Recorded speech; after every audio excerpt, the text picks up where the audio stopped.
Ce qui caractérise le saturnien, c'est la confiance en soi. C'est-à-dire, autrement dit, ce qui caractérise ceux qui ne sont pas saturniens, c'est qu'ils manquent de confiance en eux-mêmes.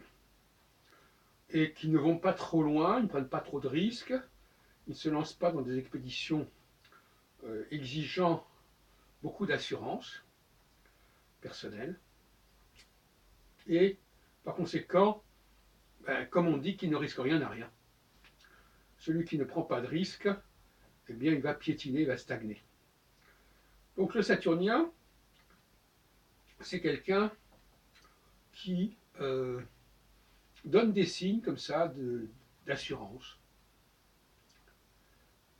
Il donne des signes qui montrent qu'il n'a pas besoin d'autrui, qu'il n'a pas besoin d'aide, qu'il n'a pas besoin d'être appareillé, qu'il n'a pas besoin de papier pour lire un texte ou pour parler.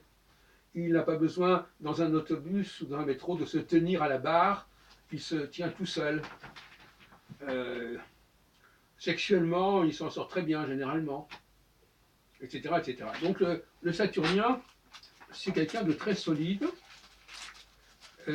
qui ne doute pas beaucoup de lui-même, faut dire les choses comme elles sont, et précisément, on ne lui pardonne pas quand il exprime des doutes. S'il commence à dire « je me demande », il pose des questions, il se pose des questions, ça c'est très mauvais pour son image parce que ça déçoit. D'autres personnes peuvent le faire, mais lui, il ne peut pas se permettre de montrer des doutes et un manque de confiance en soi, ça c'est rédhibitoire.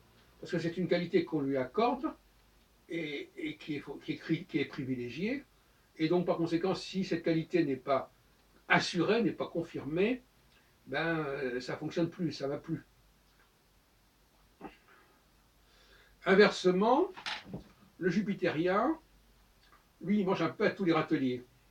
C'est-à-dire, tantôt, il est du côté du peuple, hein, surtout quand Saturne est faible, il est du côté du peuple, c'est-à-dire il se veut le héros du peuple, héros H-E-R-A-U-T, le herald en anglais, et tantôt, il se veut le lieutenant du grand chef, du Saturnien.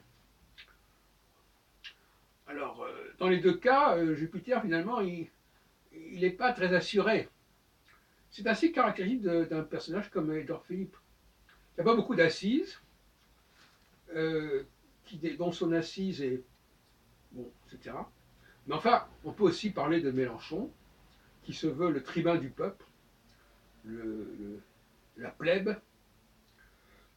Et, en fin de compte, le jupitérien, il est pris entre deux feux. Soit il doit écouter le consensus de la plèbe, ce que la plèbe veut par les sondages, ce qu'elle refuse, ce qu'elle exige. Et de l'autre côté, il y a le saturnien qui a ses idées, qui a son plan, qui a son projet, et qui n'entend pas en démordre. Et donc le jupitérien, il n'a ni l'un ni l'autre. Il n'est ni le saturnien qui a son vrai projet et qui croit beaucoup à ce qu'il fait et qui sait exactement ce qu'il fait, ni il n'est pas non plus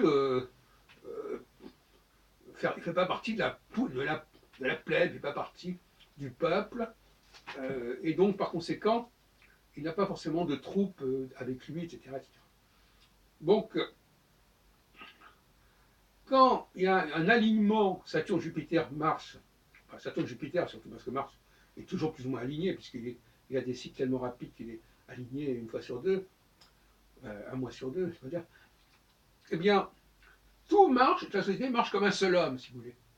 Tout se passe bien, tout va bien, tout passe bien, de en haut en bas, de bas en haut, tout va bien. Et puis, lorsque Jupiter fait défaut, là ça coince. Ça coince, s'il y a des choses qui ne passent pas, le courant ne passe pas, et on peut prévoir cela.